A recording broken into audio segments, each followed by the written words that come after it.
Ndiambour Film Production vous présente.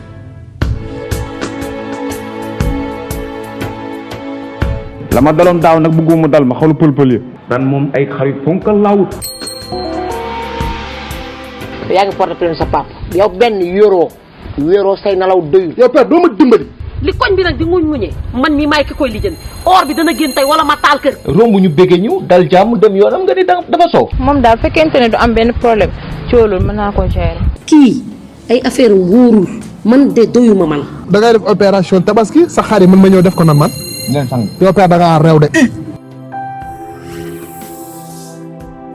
man géwal laa duma bàyyi yàpp noonu du ma sànni noonu sama xaalis du réere noonu. moom daal fekkente ne du am benn problème coolul mën naa ko gérer. dañuy bandi du. yow paa yi xaar leen ba tabaski bi jàll. tabaski bi ñëw na ba pare. loolu dañ si jot mais lijjantil booy bi yow it. yow père bu ne la waxal looy wax yow.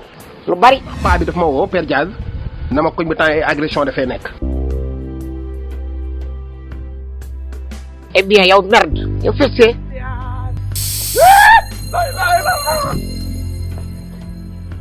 père man dëkk bi ma dem moo gën a jafee dem ci àdduna dëkk bi ñu ngi koy tuddee Burundi.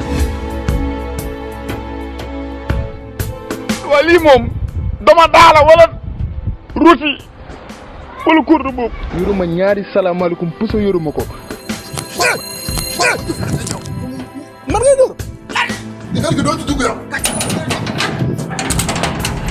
Bientôt sur votre chaîne YouTube Ndiambour Film.